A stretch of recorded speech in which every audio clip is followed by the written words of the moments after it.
and welcome back to Culturally Sound. I have an exciting guest who I am really enthusiastic about chatting with, Dr. Kristine Gentry from the founder of Culture Grown. Kristine, what led you to get your PhD and found your company? Well, I started in college, didn't have any idea what I wanted to do. I decided I would major in environmental studies, and for that, you had to have a double major, and I didn't know what the double major would be. I took an anthropology class, and I loved it. And actually, there was an anthropologist in the department who worked in environmental studies as well. She taught in both programs, and so I thought, oh, this is interesting. And she did a lot of international economic development work and tied to environmentalism, and also looked at tourism and the impacts of tourism on the environment and local people around the world. And I got really interested in that. So I kind of quickly decided to go into anthropology along with environmental studies. And I was doing a bunch of research in Belize with this professor through my undergrad. I did my master's there with her. And then I just kind of went straight into a PhD program I went to American University, which was a different school, but I ended up doing my dissertation research back in Belize, working on a research project with the same professor I had done my undergrad and master's with. And so I just kind of, I really liked it, and I just kept going and decided this is where I wanted to be. And I knew in that kind of space, environmental studies, anthropology, I would need an advanced degree to be able to do work in the field. So um, I enjoyed it, and I kept going. So didn't do it with any intent to start my own business. That came much, much later. So I went straight through undergrad, got the PhD young, started off in academia, eventually moved into consulting, where I helped a boutique consulting firm here in Houston develop their research and also culture practice. And that I really enjoyed doing. I was actually working alongside with an organizational psychologist who was doing a lot of talent management stuff. We'd work with companies to identify their values and then identify core behaviors. And then he would create um, hiring guides, interview guides, and then also talent management, like performance review guides based on those core behaviors and values. And after we did this for a couple of clients, I was like, wait a minute, we're not teaching people what these core values and behaviors are, but they're expected to act based on them. So I said we really need to develop some change programs and education, communication, rewards recognition, all the things around these values and behaviors so that they become to life in the company and not just in this one little area of HR. So I started doing that with our clients and really loved the work. And I was at that company for eight-ish years, moved on to do some other things for the next 8 years, and eventually thought, like, what do I want to do? I really love the culture work, but I want to be the one explaining it to clients and selling to clients because there was always kind of miscommunication and people who were doing the sales didn't quite understand culture. They wouldn't sell the right research for the right client. They would make promises we couldn't quite deliver on. There was always just a little bit, things weren't quite aligning the way I thought they should. So eventually I thought, you know what? I want to be the one who's telling clients what we can do, prescribing the right things for them, and then helping them to create the cultures they want to create. So I started my own company just a little under a year ago. And how's that going? Everything that you imagined it would be, or what? What are you experiencing in your first year? I think, like you said, it's a lot of work. It's lonely, like we discussed previously. All the things that entrepreneurs find out, I've never probably put in the hours I'm putting in for this. And there's so much to learn. But it's fun though. Like I do love it. And I'll find myself working late into the night and on the weekends. And I kind of don't think of it as work. It's funny because my dad was an entrepreneur, a serial entrepreneur forever. And he, in my opinion, just worked all the time. And I'd be like, he doesn't do anything but work. And then now I'm like, oh, I get it. Like there's so much to do and so many great ideas and so many, things I feel like I have to do. And it's really, it's a lot. And I'm also really glad I'm doing it. I feel like it's a really great opportunity. Um, but yeah, it's probably a lot more than I ever expected to be. Like when people talk about, oh, you can run your business in 4 days a week and you can do, I don't know, these crazy short timelines. I'm certainly not experiencing that. Maybe later, but not yet. Yeah, I mean, that the 4 Hour Work Week by Tim Ferriss, what a when it was written, groundbreaking. Now, um, much more thoroughly understood. But I mean, all of that framework around systems, right? Is you sort of build that up to allow yourself the freedom and the space to sort of do more of what you want. But I mean, I hear what you're saying around working all the time, and it's funny because anyone that we would consult with, we would really press and push hard on them, to set boundaries and sort of have that healthy synergistic life where work is work and you carve out time for yourself. Um, but when you're doing it, it's a bit of a different story, right? And especially in your first year, you're wearing so many hats. It's just, no one else is going to do it, and it's not going to get done unless you do it yourself. So, I mean, totally understand. Is there any advice that you would give yourself based on your experience versus being called to come in and consult on someone in your position and how you're managing your schedule? That's a good question. I definitely think there are times where I get excited about something new. I think this is probably a very common entrepreneur thing, right? I'm going on one path and there's a new idea and I start going on the other. So I think my advice to myself is to focus. I have my one product, I have, which is expanded a bit. And I think that's okay. But, yeah, I can very easily go off and create whole new things, but nobody even knows the first one existed. So I've got to stay focused and just maybe really my constant thing that you're prioritizing, and I keep telling myself I need to um just figuring out what's going to be really get me to where I want to be the fastest is the goal, right? And I sometimes struggle with, well, what is it that thing going to be? I'm not Mhm. really sure. Is it this event? Is it this webinar? Is it this meeting with a person? Like there's always competing priorities on your time and trying to figure out which one is really going to yield the outcome I want.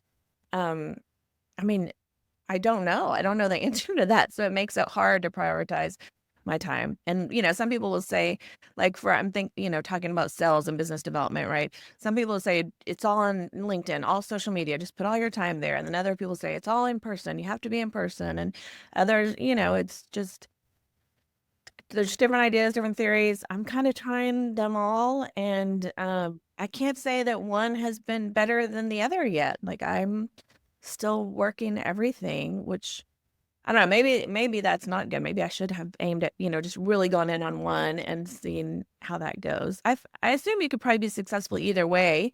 Um, it's just figuring out what works for your clients, your business.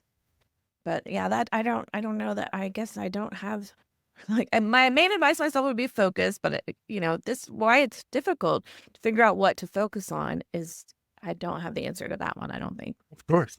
And I mean, no one really does, right? And all of the pundits will sort of offer their opinion and say one thing or another, push in one direction or another. But I mean, I've always sort of come back to, what do you enjoy doing the most?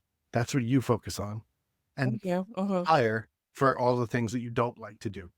And, that allows you to sort of dabble a little bit and manage and organize while you're sort of pushing down the path that you most deeply enjoy and enriches and rewards your life, right? So that you got to keep Yeah, it enjoyable. Otherwise, what's the point? right. And But Len, I want to please, respond to that because what I'm finding is interesting is I enjoy a lot of the different things that I didn't think I would. right. So I'm actually starting with that too because it's like, well, oh, this, networking event is really fun or that looks really cool and I want to learn about this and I want to learn about that. So like I love to learn new things and so there's, everything looks interesting to me. So that again, it's just going by what I enjoy. I have to do what I enjoy as well as what's going to help me get to my goals the fastest, I think. world. So I'm Excellent. kind of all over. No, and I mean, yeah, to a degree that's okay. And that's the privilege of having your own thing, right? Like my wife has her PhD in epidemiology and behavior.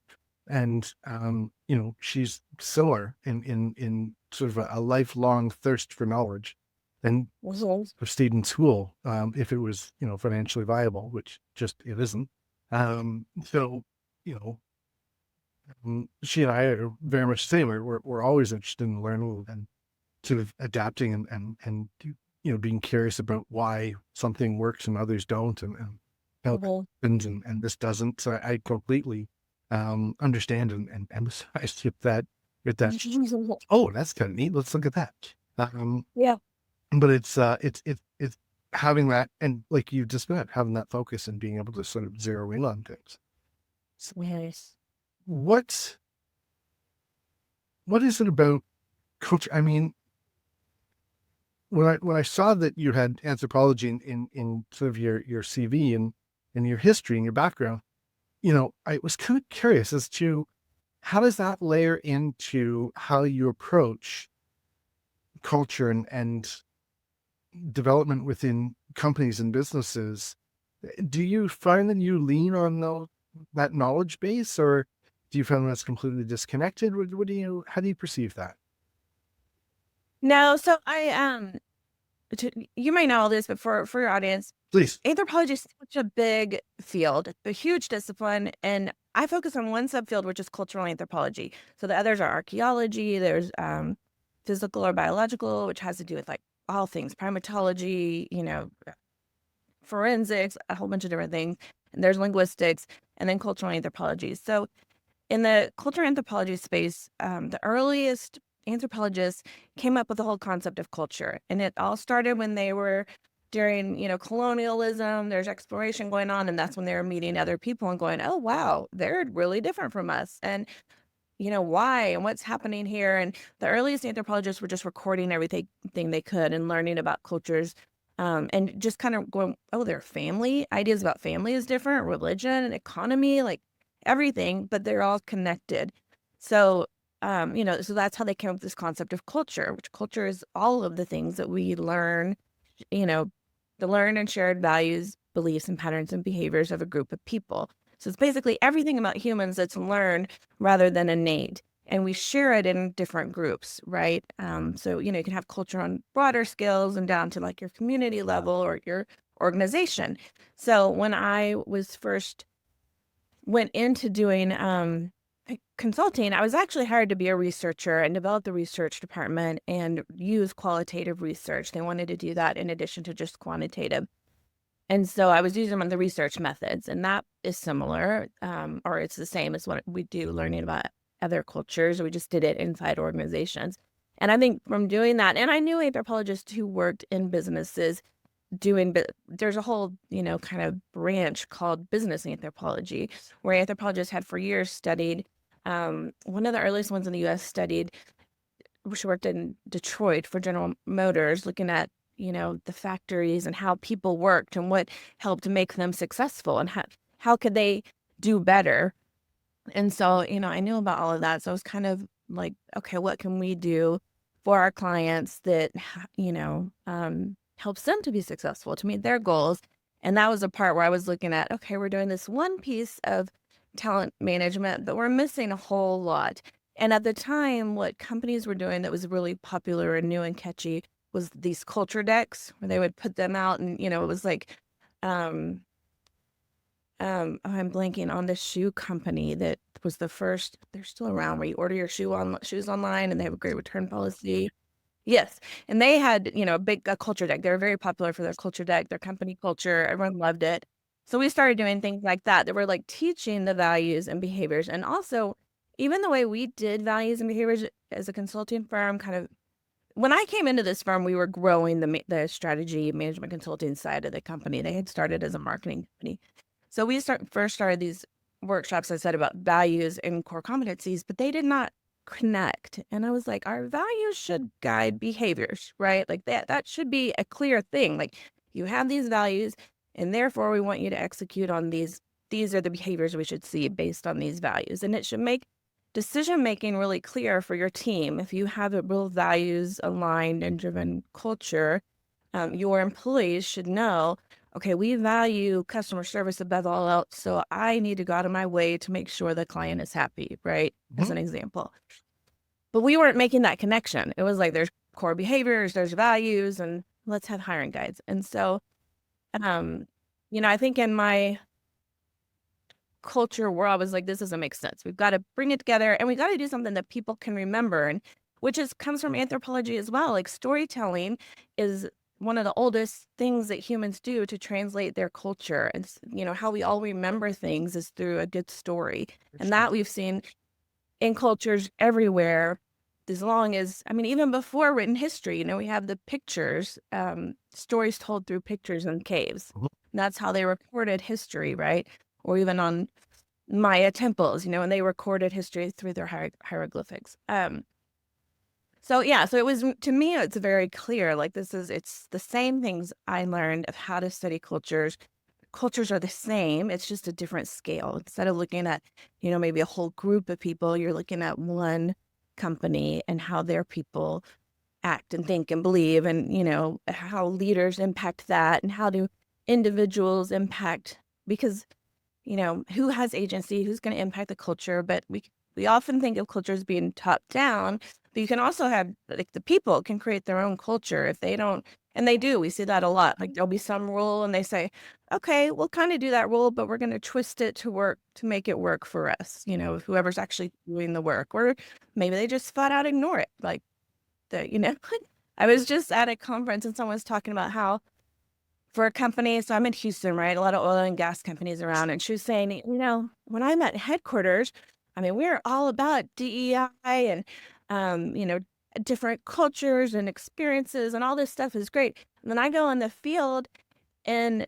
95% of the people who work out there are men. So there's nothing for women. Like, there's no accommodations, there's no, nothing set up for, women are supposed to, I guess, share, the living quarters with the men, or, the restroom situation. Like, nothing is set up for women, and there's no rules. And, and she was like, all that corporate culture stuff that you hear at headquarters doesn't even exist in the field, which is, it's a problem, but it's also very common when you have top-down driven culture initiatives, where if everybody doesn't buy in at every level and continue to roll it out, it's going to die at whatever level people think, what, this isn't important, and I've got 10 million other things to do. So they just ignore those emails or whatever it is that comes from corporate, right? And that's how you end up with the people in the field. And the people in the field have a culture. It's just not what the top thinks the culture should be. It's whatever culture they've created, whatever rules are important to them, whatever keeps them safe or helps them meet their goals, whatever they're driven by. And maybe it's just flat production. Maybe it's not safety, depending on how they're incentivized and all that. So one thing that I learned from that, and I would tell the clients, is you got to talk to all of your people. You have to get feedback from everyone at all levels. And believe it or not, we've actually had companies say, well, we don't care what those people think. We don't need to talk to them. We tell them what to do. We're like, well, if you don't talk to them, you don't know what they're really doing, right? So that's a big miss. And in anthropology, we're about, like, you've got to hear from people at all different levels and to understand what's really happening in a culture. So, covered a lot of ground there really quick. Yeah. So, well, one, let's it's cool. There are probably about a dozen threads that I'd love to pull on, but, particularly around, that cultural disconnect, because I think that is a major player in, job satisfaction, maybe, and employee satisfaction, right? Where, the C-suite is sort of saying, we're investing all this money in these people to sort of do their jobs. And there's just, like, look at these employee satisfaction scores we're getting there. They're atrocious. We can't throw more money at this problem. Like, this is not a solution. This must not be working, which, is not, like, there's correlation. That certainly is a causation, right? You don't even have those programs reaching the ground level. You have these microclimates that are sort of interrupting how that culture distills down, and really being able to tie that together.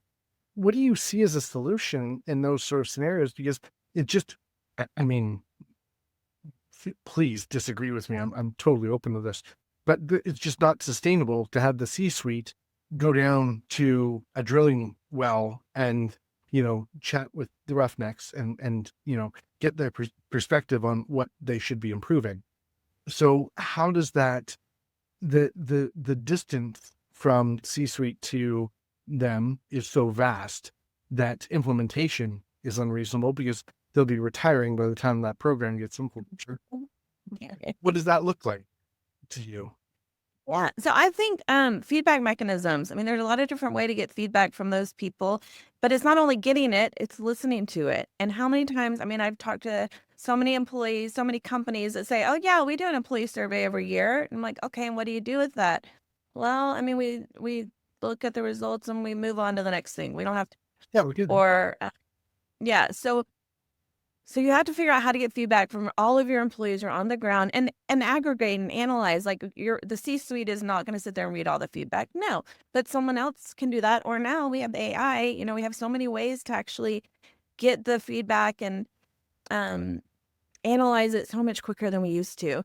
So I think getting feedback from people, but getting it regularly, not once a year, because something happens. And then by the time it's analyzed and reported back to the C-suite and they decide what to do with it, you're right, you're 2-3 years down the road and people are disengaged. They've told you they're mad. And so when you do the next survey the next year, they don't even want to fill it out because you didn't listen to them last year. So why fill out Right. this year? So and then there's also like the psychological safety things where people, if they don't believe that their feedback is anonymous, they're not going to answer. I mean, Best. there's so much to getting really good feedback that's important. So companies can't skip that. And I've talked to companies where they said, "Oh yeah, CEO put together our employee engagement survey, and it's 10 questions, and we send it out, and we don't do anything with it." I mean, that's problematic. Your CEO doesn't know how to create a great survey, and he's doesn't know what to do with the results when he gets it. I mean, he shouldn't. And even if he does know,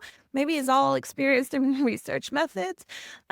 He has other things he should be doing. He should let someone else do the employee survey and make sure that employees feel safe to take it, and also know that their responses, the results are going to be listened to at somehow. Even if you say, "Hey, we got all these issues identified. We know we need to do something about them, and it's going to take us a year to figure it out." So, or we heard you on A, B, and C, and we can't change those for these reasons, but here's what we can do. You've got to like address it somehow. Um, But, so getting feedback. like what you touched on there a moment ago is a key point where, while the CEO shouldn't be actuating any of those process or protocols or systems, but they absolutely need to and have to provide and model the behavior that provides the safety that correlates to those surveys, right? Where, Yeah. and communicate that they are important and they are impactful, and these are the results of those details, because without those individuals, he's not maintaining, or they are not maintaining their job, right? Because it's those people that are on the ground that are doing the work, that are providing the product or the service that they're selling, right? And without that, you have nothing. So, well, I absolutely agree with you that, they're not the ones that should be tapped to execute on that process. They absolutely need to create the environment and the culture that allows for the safety of the feedback that's needed to come forward. Yes. I think that's where Sorry for this. major disconnect in management and leadership of, the CEO confirming that, top tier management is, what they want to hear, the C-suite wants to hear their feedback. And then that trickles down to middle management, that they want to hear that feedback so they can pass it up. And that trickles Yep. down to boots on the ground, that they want to hear that feedback, and it all sort of rolls up, but precisely to what you said, what are you most excited about around that AI implementation? Are you seeing use cases? I was reading a lot about, mm, AI is just hype as a service, and they're not actually making any money. All of these different AI, LLM companies and businesses. However, you ask individuals like yourself, myself, like I can see infinite applications for these types of mechanisms in order to aggregate this information and push it up. But is there value there? And is there market there for that to sort of carry up and carry forward? How do you see that? I could, well, and I have seen it used in, um, a lot of platforms that we subscribe to for, say, data analysis Hmm. have been trying to figure out how to make qualitative research easier. And at first, it was like the word clouds, and I was like, these are so stupid. They were meaningless, right? Because just because a word is said a million times, like I would take, for instance, oh gosh, what's a basic thing? Um, Rest. Engagement. You Right, don't right. know if the You're- text is like people are engaged or not engaged, or do they think this is a stupid word, or a single word gave us zero meaning. But that was the early attempts, right? We can calculate how many times this word is said. But now you actually can have it help with a thematic, or at least attempt a thematic analysis and then dig in. So I think all of the software tools now that do qualitative research have some piece of that added in. Um, so I think that's a way that it is being used. And I see, because I work a lot with HR teams, how people talking about what can we do? How can it help make our function better in HR? And I actually was just reading or listening to something about even employee wellness and how you can have, the chat GPT or whatever your system is actually give people personalized recommendations of like, hey, you're overscheduled this week. You need to block some time for your own decompression or whatever well-being you need to do, or here's some tips based on what you like to do and you've had a stressful week, so you need to go read a book and get outside or something. Those kind of things I think are interesting and are exciting of how we could potentially use AI. I mean, it's interesting. I feel like it's gonna be like any other technology. It's gonna have its pros and cons. There's gonna be people who use it for good and people who don't. But I think probably everyone who's talking about this, well, not everyone ever agrees, but most people are saying the people who are gonna have jobs are the people who learn how to use it, Yes. right? If you deny it, we can't pretend it's not here. We can't, you can, and you can say it's gonna have no impact on my job. And I don't know what job that would actually be true for. I mean, I think everyone needs to figure out how it can be helpful in whatever role they're doing, and then how it can not be, and where can you lean on it, and where is it going to hurt your own performance or your field or your discipline. I mean, creativity, or there's a lot of things we don't know, right? What is it going to do about writing? Like we can all throw things in and have it spit back something that's written better than most of us can do on our own. What does that mean? I mean, it's interesting, but it's not going away. Someone I keeps, saying, someone I was talking to who's older is like, yeah, it's like the calculator. When it came out, everyone thought it would make us all stupid, but we, you evolve, you use it, we'll do differently. So yeah, I just think the biggest concern to me is we're just in a period of rapid change as AI keeps evolving and growing and how it's going to change. And so what we all need to get better at in companies, and everyone's talking about it too, I think, is the resilience and innovation. Like, how do we help our people and create cultures that allow for resilience and innovation? Because I very firmly believe that the companies that are doing everything like, well, this is what worked in the 1980s or 1990s, they're not going to last. They're going to be the blockbuster, right? We've got to Well, that's figure out how to evolve. where all of that leadership style came from, right? Layoffs and on all of the rest, and bending to the will of the shareholder rather than the employee, which I'm if you've listened to the show, I'm vehemently against, and feel like that was a, a, a, a like everyone points to the good old days. Well, the good old days, we didn't lay off our team members. We found solutions, and we worked along with them. We retooled them. We kept them in the family. And I know that I shouldn't be referring to it as a family within a corporate environment, and that's not where I'm going. But that is so critical. So you touched on something there that was kind of interesting, and it's the ability to implement and adopt. One of my family members is a professor in school, and he's fighting with AI and having his students be submitting paper that's AI generation, and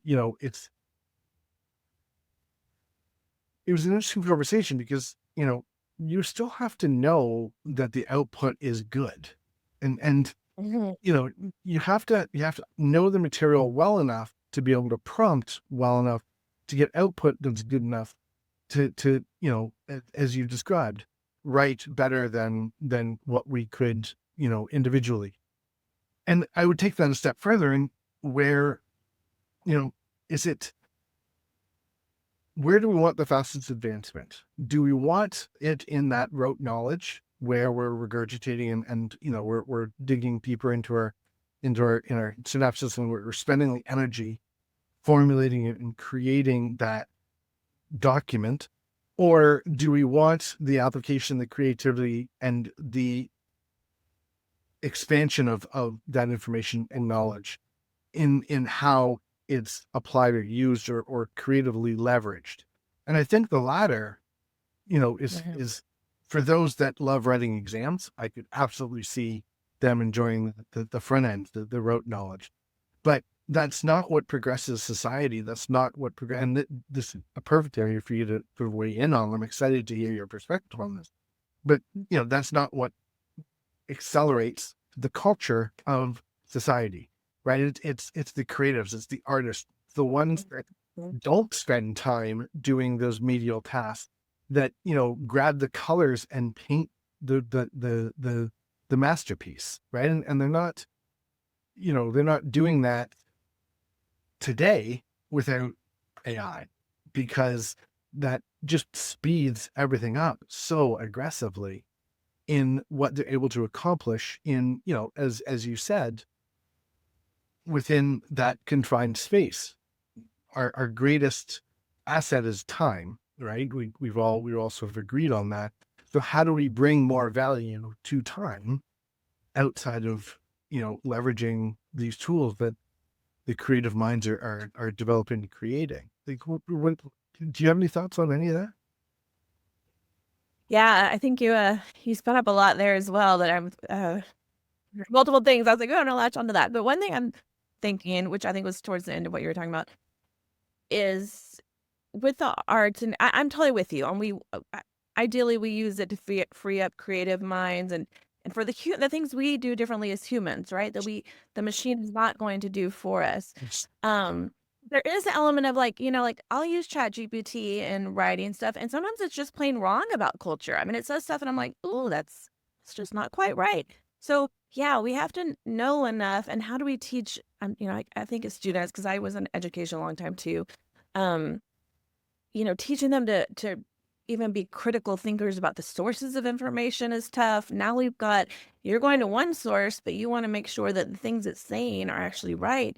And if you don't have basic knowledge about the topic, it's really hard to get that. So there's a whole level of, and I think that's a part where it's going to change education, and there's going to be a lot of debate and discussion, and about when can you use it, how should you use it, but I think we need to teach kids to use it. I mean, you're gonna be going into jobs right off. I mean, it's like my kids grew up with iPhones and the internet and doing everything, and there's so much talk about is that good for them or not. And I always thought, you know what, they social media is here to stay or till it evolves to something else, right? I want to teach them to use it properly. I don't want to ban it because how do you teach them then, right? And suddenly they're going to be in college and they're going to get their own phone and I won't know what they're doing. So I tried to teach them how to use it And who knows? Like, I think parenting, you're guessing. That's what I believed. I hope it worked out. They seem good so far.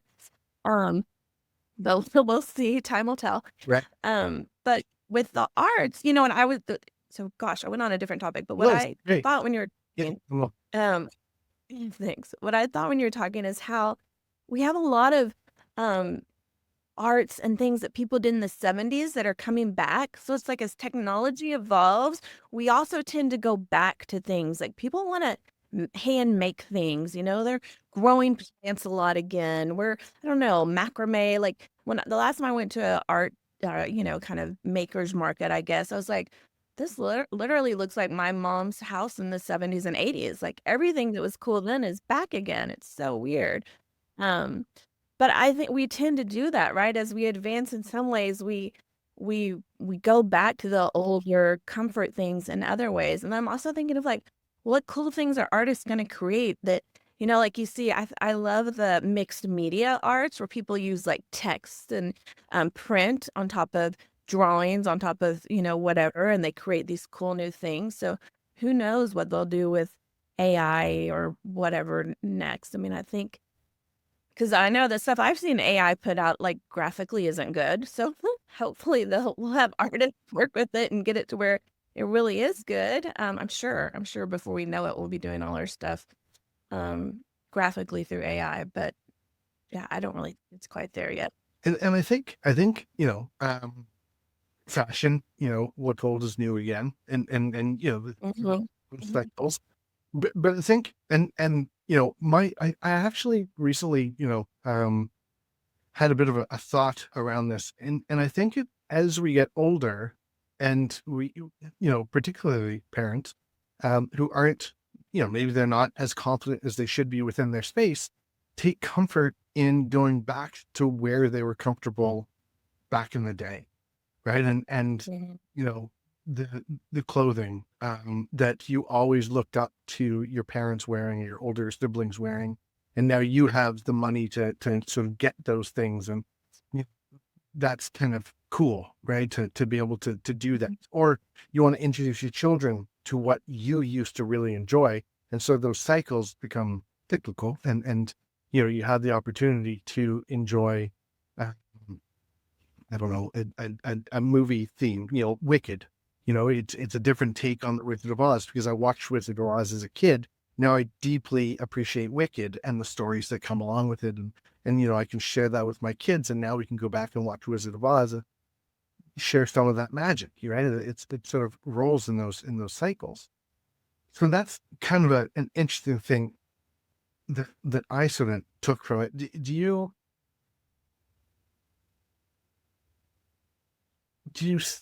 I suppose it's the novel nature of what people are able to create that has a value. And so when back in the day, creating something with your hands was valuable, but then now we've been able to automate it, and now mass production was kind of interesting and novel, because it's Yeah. all the same, and that's something that's new because it wasn't the way that it was before. But then going back to the hand created, macrame, as you sort of pointed to, is kind of cool, because everything's mass produced and imported. Mhm. It's never touched by a human hand anymore. So there's kind of value there. And it's those cycles again. Is that, like, do you see that where there's a correlation sort of anthropologically, or is that, like, is that an unreasonable question? Now I think if I'm understanding your question, as you're talking, I was trying to think, do all cultures go through this? I think Right. that's what you're getting at, Yeah, yeah, right? yeah. But I mean, okay, so what popped in my head was in like Guatemala, the Maya people, and every village has their own, like the women Mm. have a traditional dress that they wear, and they're different colors and styles, and the style is the same, the patterns and colors are different in each village, and it indicates you're a member of a village, right? And those haven't changed. I mean, that has stayed the same, and so the style doesn't come and go. The men have changed their dress, and they dress more, Western, but so that I don't know. I mean, that's an example where the dress style hasn't changed. I mean, I think of like India and the beautiful saris, and those styles do seem to evolve. I don't know enough to know if it's cyclical, but I've definitely seen changing, trends Well, that a sari replicates like Western trends, but it's still a sari, but it's a little different, whether just some aspects of it are different. Um, and is that cultural appropriation, or is that like blending? Like, is that a melting pot? Is that a healthy thing? You know, I saw a meme the other day, which is, traditions is just peer pressure from dead people. So, how does that fit in, and what does that look like? And is like, how much tradition is healthy and good, and when do you want to step away from it? And, same thing, we could probably tie this back into business management and culture at this point, but I'm curious to your perspective on that. Yeah, I always think how the culture appropriation is a difficult one because Right.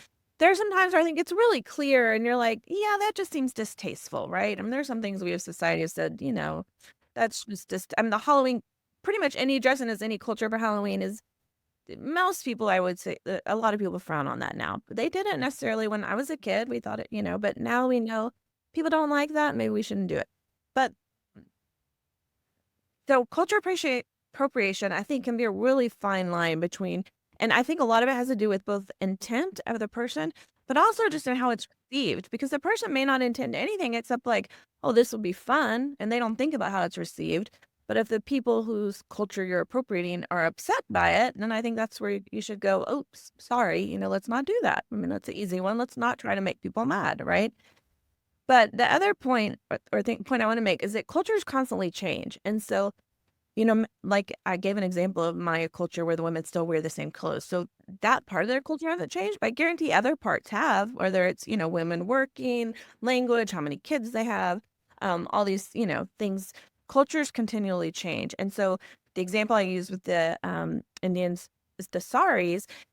That's just their culture kind of evolving with a little bit of Western influence, but they're also keeping their tradition. And so, I don't see that as bad. I guess, you might ask an older lady or man from India, and they may think the kids today are horrible because they won't wear the same clothes, right? But Don't that's we all?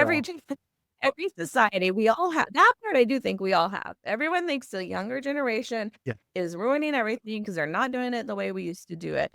Whatever the it is, right? It doesn't even matter what it is. We all. I love the meme now that is. Oh, okay. I'm not actually going to say it because if I did, it goes political. Oh, But it's one about what our our parents are. Some of them are brainwashed like they thought we would be by video games, by other media right. today. We can say that. I think it's something what we're talking about. And yeah, no, Yeah. I prefer to, religion and politics. I try to stay away from. I mean, if we dive into it, we dive into it, and then we just gotta wade those waters. But it's so. Is there a way for you to comment on the divisive nature of our society today without going political? Like, what is causing the extremes that we're experiencing? It, a lot of people have pointed to the wage gap in earnings. That, I heard Scott Galloway today talking about how 19 families earned $1 trillion last year in the States, which, I mean, is astounding to me. Um, and the 50% of the population has 3% of the wealth of the United States, while 1.8 percent has, or sorry, the top um, 19 families have 1.8%, so almost half of what half the population has, which, I mean, like, the numbers are crazy, and I can't cite sources, but I'll see if I can dig them up for the show notes. Like, is that the divisiveness that it decides? Like, is that what dividing us? Is that wage gap, or do you point to other influences or other And again, I'm not looking to go political on this. I'm just wondering if Yeah. culturally, if there's something that is sort of interesting to you in there. So I'll say, I mean, those numbers are just astronomical. They're staggering. It's crazy. When I first started learning about other countries, one of the defining elements we used to say if you were a developed country or developing was wealth inequality. And all the developing countries had very small percentage of the population that owned most of the resources. And we, the developed countries, were the opposite. And, we still had a lot of wealthy people who owned a lot of stuff, but you had your strong middle class that also owned things. Yeah. So to me, it's pretty frightening that we're getting um, Distance. that much of a wealth gap. Yeah. And just what is that going to mean for our society? So I think it's a good point, but I don't feel like I think it's something that's very different about our society now. What impact it has, well, I think there's a lot, but I don't know that it accounts for the kind of two different worldviews because most of the population fits in the bottom part of that, right? I mean, a small percentage is at the top, and we yet are the people with the two different views. So my feeling is I think it really goes to, I believe that we are living in two different information worlds, right? We hear totally different things depending on where you get your news source, right? And I was going to say TV channel, but that doesn't have to be. It can be where are you hearing online? And we live in these echo chambers where I believe in one thing and I keep hearing stuff that reinforces that. And it doesn't matter. We all do, right? It doesn't matter what you believe. You like seeing that, you're going to get more information similar to what you were interested in. So suddenly you think it can be any topic. So I'm going to say I follow a lot of school shootings. So I get every single school shooting, I'm sure, or like any kind of gun accident comes across my feed. And I know I had made a comment to my husband once about like, I mean, there's shootings every single day. And he was like, what are you talking? No, there's not. I'm like, well, according to the news I get, there is. Yeah. I think any topic, and that's what creates some of the fear or the concerns that some people have about whatever we all have about whatever it is, an issue that we're concerned about, and it gets magnified by the way we consume information today. So that's my thought is that it has to do with the information. That's really interesting because I had a conversation with some family and friends the other day around, and it wasn't even the other day. I think it was a couple of years ago. But I mean, it's as true now as it was then. And it's sort of, is there more cancer in the world, or are we just focusing on that more? Are there more, murderers in the world, or are we just reporting on it more? Is there more, X in the world, or are we just keeping more stats on that particular element today? Mhm. Mhm. We have, through instant gratification and, that the whole supply and demand function of economics, if we want more information more of the time, more information is going to be provided to us because we're going to, there's going to be value in providing more information more of the time.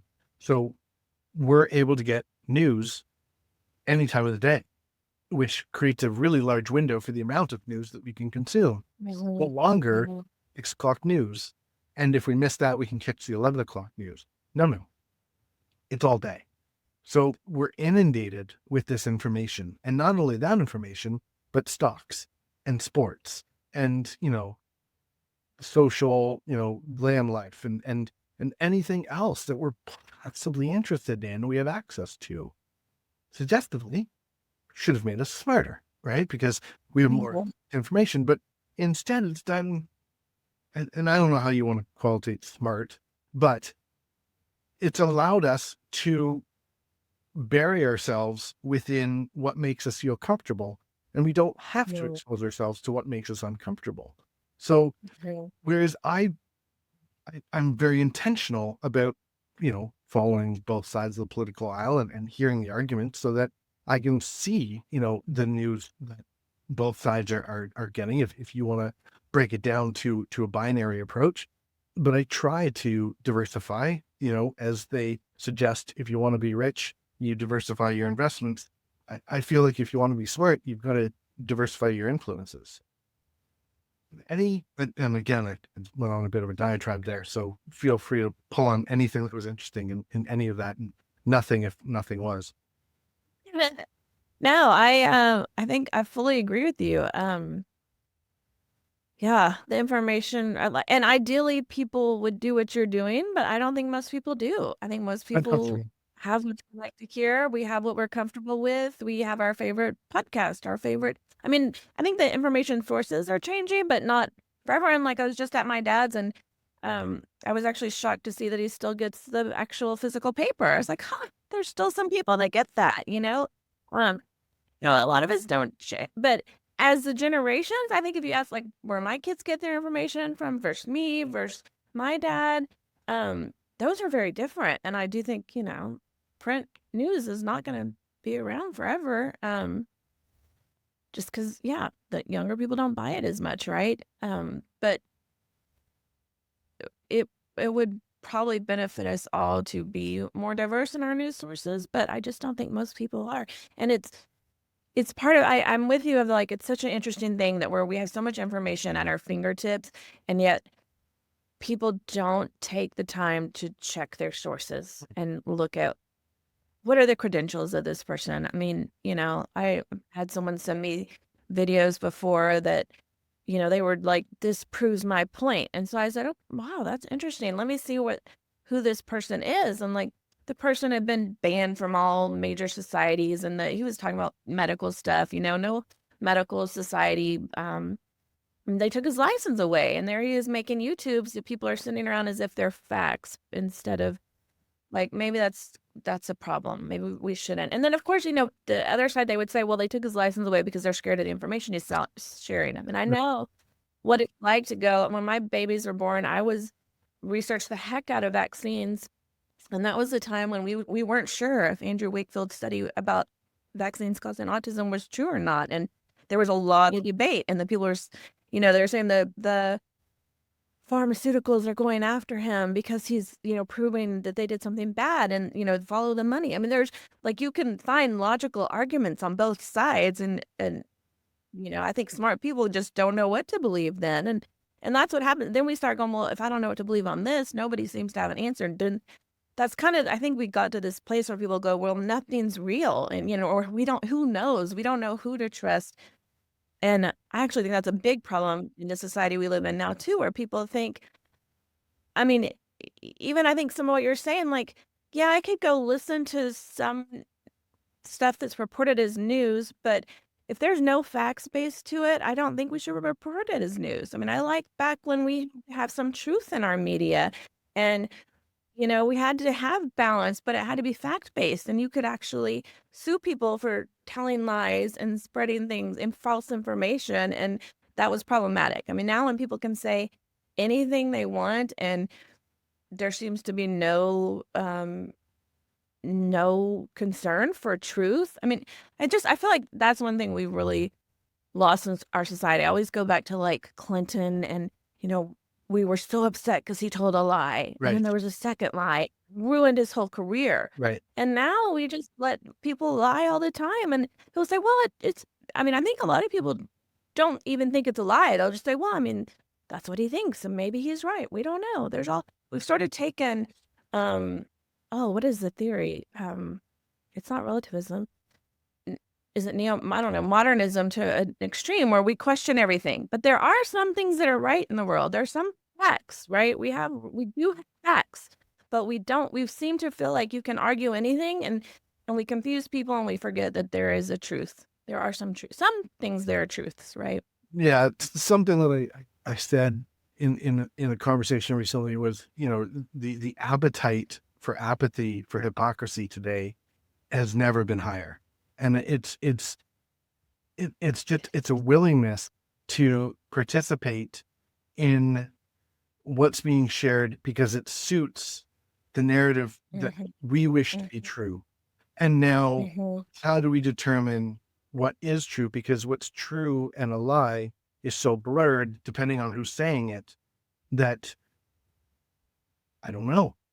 Does AI solve this problem? Like, is that Is that the great reward for this technological advancement? Is that it sorts those arguments? I'm like, no, no, no. And I wouldn't say this before because I think it's important. We have to remember that AI is trained on whatever humans fed it. So it's trained on all of our biases. So I just heard a really good point of this was that they had AI trying to help in using HR look at, okay, weeding job applications. So the model started with who are the people, the computer programmers in at this job level. And 80% are males. So the AI automatically took out any females from the application pool because females didn't meet their criteria. Yeah. So we have to be really careful and assume the AI is right. AI is only as right as the info we put in it. And we're biased as can be. Like Okay.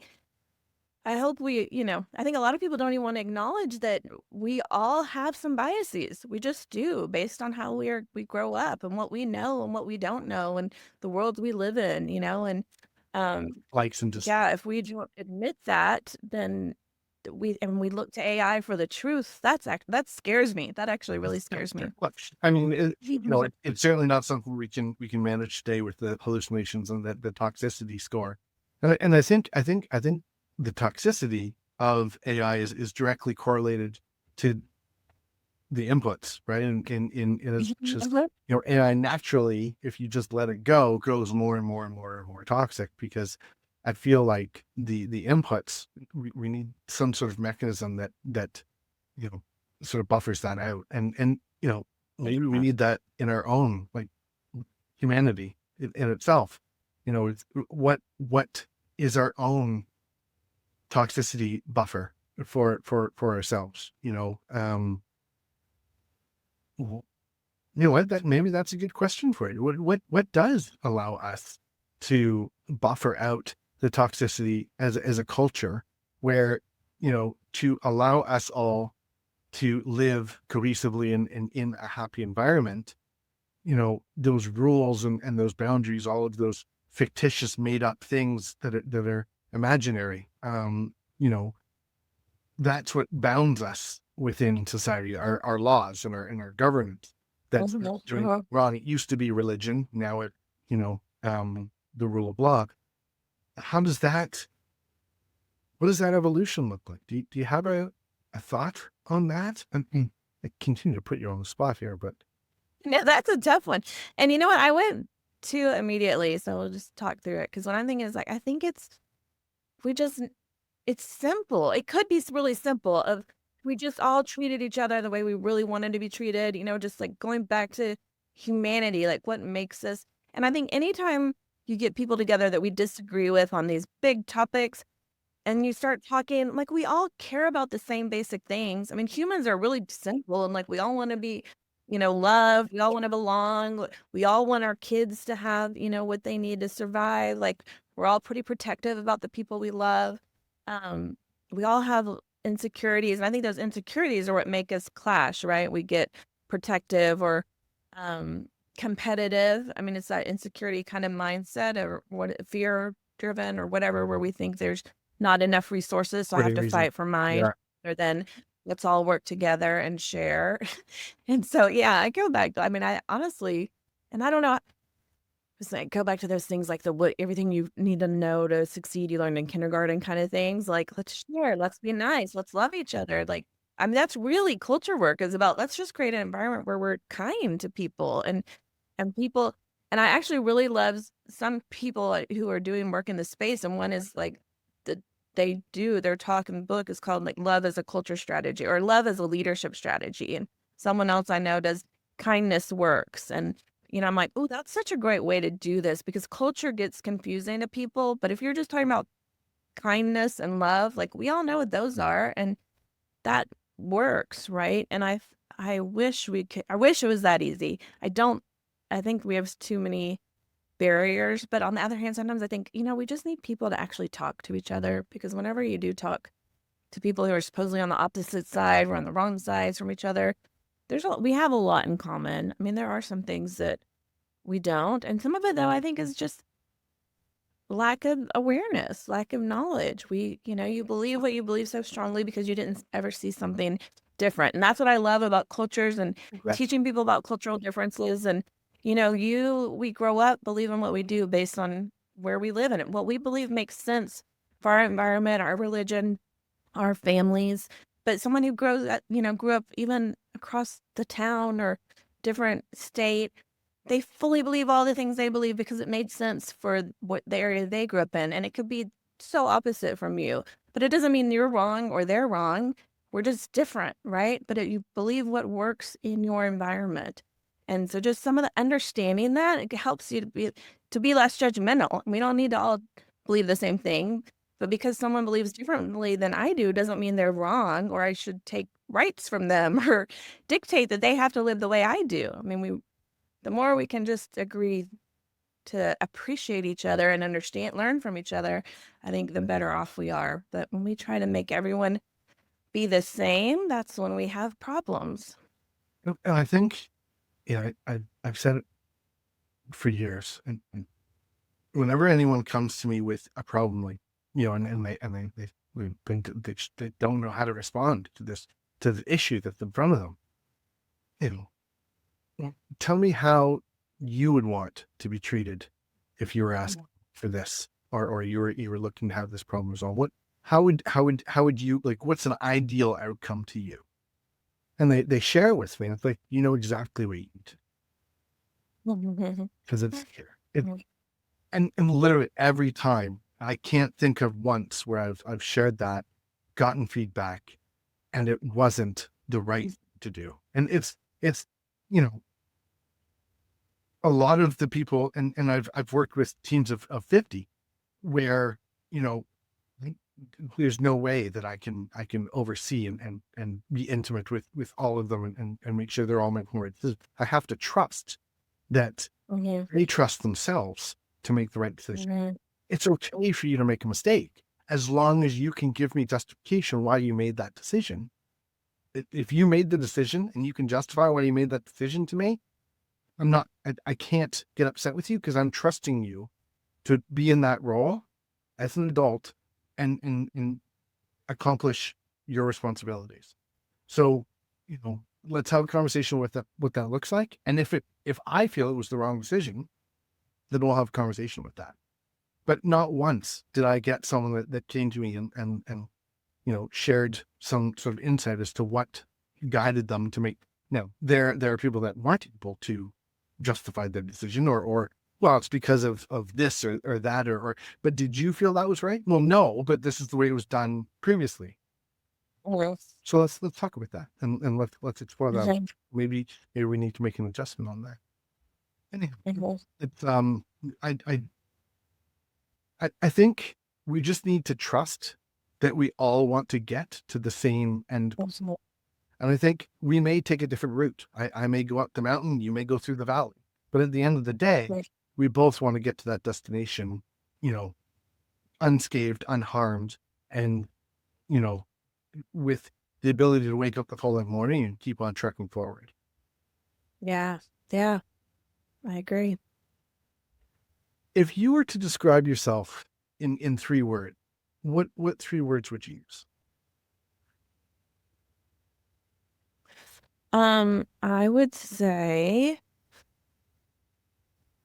kind, curious, and determined. Love that. That's great. Are you a quote person? Do you have a guiding quote that sort of, or a mantra that allows you to sort of stay on path and head in a direction, or do you sort of, what do you have? Yeah, I do love the Margaret Mead quote about never, I hope I get it right, never doubt that a single person can make a change in the world. Indeed, it's the only thing that ever has. Yes. Something to that effect. Like, we can all really we can change things just by how we act. So I like to try to remember, sometimes I think like these big problems seem insurmountable and like nothing I do is going to make a difference anyway. But if we all just do our part, like I'm a big recycler. I know a lot of people don't believe in it, but I I just don't even get that. I'm like, what? How hard is it to separate my trash? I'm fine with that, you know. And um, I hope it makes a difference. And if it doesn't, it didn't cost me anything. I mean, I'm just using 2 trash cans, you know. That's what we have in Texas. You Yeah. know, we Oh, were same here. I was recently in Spain and they had like 6 and I was like, I don't know what to do with this. Like we haven't been educated on this. Well, I was like, sorry, I don't know. But anyway, yeah, I think that can help when we feel overwhelmed by these big problems like you're talking about with I mean, the growing wealth inequality is a big issue and I don't know what I can do about that one, but I can focus on the things I can change. So Well, I mean, I think working with companies and businesses and ensuring that, pay practices are reasonable and equitable and you know, based on merit or the seat that they hold or and not based on sex or what they can drive down the cost of the labor to be, and I think is a great step. well, Um, that's a great, yeah, that's, yes. but do you have a morning routine, or do you have a journaling practice, or what do you do as sort of a system to sort of either get yourself going in the morning or sort of close down your day? If anything. Yeah, I do. When I take the time to do it, I feel so much better and I love it. But sometimes things get busy and I don't. But I like to start my day with a little meditation and journaling and I like do a mood tracker and habit tracker and um try to be intentional about what I have to do that day and prioritizing. Like we talked about, there's always so many things to get done. So I try to really pick, what is the main thing I have to get done? What are a couple other things? And my days go so much better when they start with exercise. That one's I'm constantly on and off the wagon on. Um, but I also walk my dog every single day. So I work from home. That gets me out of the house and at least in some fresh air and movement. I think that's really important when you work from home. Yep. And then I like to end my day similarly with a little bit of journaling, just reflect on the day and know what I have coming up the next day. Um, do gratitude. I really am a big believer in gratitude practice. I've done that for a very long time. That one I'm pretty consistent on, and I think it really helps mindset and moods and everything.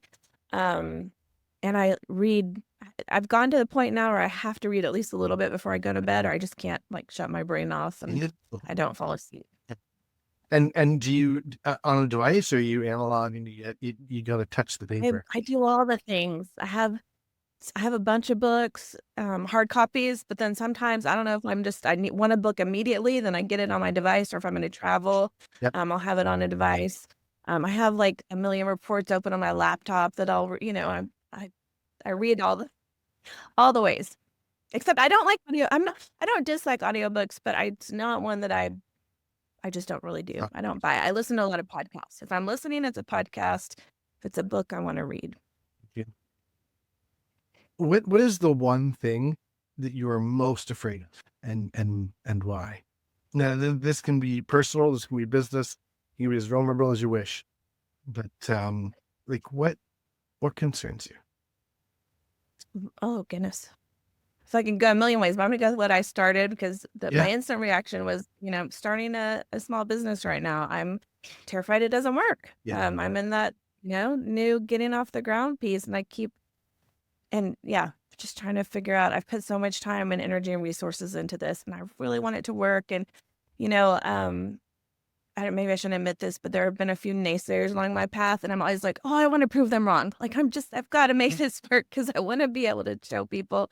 And then I also have one of the things that keeps me motivated is like, well, I know some, mediocre people who are running very successful businesses. And if they can do it, surely I can do it. So yep. that keeps me going as well. So I think both of those are a little, and then also like role modeling for my kids. Like I've gone all in on this, put a lot of time into it, and I want it to be successful so they can be like, oh, cool, look at what she did. Great. Any connection to your dad, do you think? It's funny. I always Or was it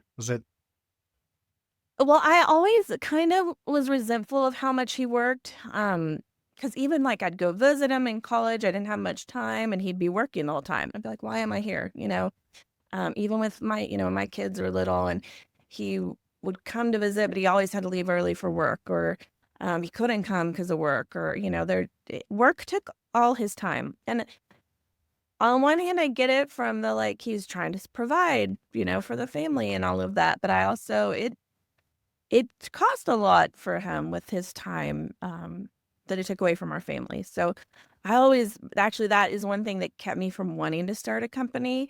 And I would always say, people would say, "Or why don't you start your own firm? You should do your own thing." And I was like, "No, nope, not gonna do that. I don't want to do that." So then when I did decide to start, I was like, "Well, I can do it on my hours and be really careful and make sure it doesn't take away from family and all that." And yeah, I found myself, working until 8 o'clock, and my son's going, "Mom, what's for dinner?" And I'm like, "Oh crap, dinner." Well, I'm like, "Oh no, I have to be careful with that because I can get sucked into it, and I lose track of time." And I'm like, or yeah, even having to figure out dinner has become a "Oh gosh, I have to do that again." I don't want to deal with dinner. And I think like from the whole concepts of, you know, I only have so many spoons to give. Like, I think meal planning is the one that consumes the most spoons between my wife and I. And it's just, it's exhaustive in your Mhm. long. And I think, like what you were describing is the perfect architecture for a statement around a human becoming, not just a human being, right? And seeing that and being aware of that, and the fact that you have awareness of that, I think is so critical because you're able to catch yourself and say, you know what, Mhm. I overextended in this space, and I'm able to sort of pick that up. So, I mean, you are you're not alone. 15. That is a common challenge for anyone that's leading anything. Do you Yeah.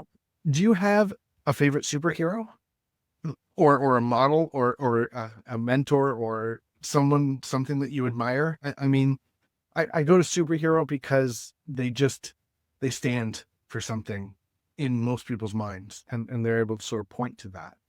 But it doesn't mean you have to sort of go to the Marvel or DC universe. Yeah. I'm not gonna go to a superhero because I'm not the yeah, I don't have one. Yeah, But my superhero person yeah. is Jane Goodall. Oh, I've always I don't know if always. I think well, I can't remember if I had read a book about her first. I mean, I learned about her early in college as, a primatologist, and she was an anthropologist, and so learned about her very early and was kind of fascinated by this young woman who went off. I mean, she created the whole field of primatology, just decided as a teenager she wanted to go live in Africa and study chimps, right? It was amazing. But what she's accomplished then, the area of chimps that are protected is because of her. She created this full protected area. It's why we still have chimps. I mean, she has been so amazingly influential. So I've heard her speak a lot. I've read all of her books. She's definitely my superhero. an hour of one, eh? Hmm. Wow. Listen, But she's an amazingly powerful little person. She's done so much for her, and she's tiny. This tiny little woman. It's crazy. we should all aspire, and it's people like that that make me wake up, and at the end of my day, it's like, what have I done? That, like, Yeah. it's just it slips into that. I completely Yeah. hear you. I could talk to you for hours, and I want to be respectful of your time, and you know um thank thank you for your generosity and your vulnerability and your honesty and your perspective, and it was nothing short of a pleasure. The conversation just filled my cup, so thank you so much for spending time with us. Is there anything that you wanted to touch on before we sort of wrap it? Well, I want to thank you too. It was so much fun. It's so fun to just spend some time chatting with someone about all these big issues that we think about, but a lot of times we don't really get a chance to talk about. So that was really fun. Thank you so much. And I just love if anyone wants to talk culture. I always love talking about culture, so you can reach out to me. I'm Chris Mackenzie Gentry on LinkedIn, or at Culture Grove with GROVE.com. And we will have all of your socials and ways to get in touch with you on show notes. So thank you, and look forward Thank to you. next time, Kristine. Thank you. You too.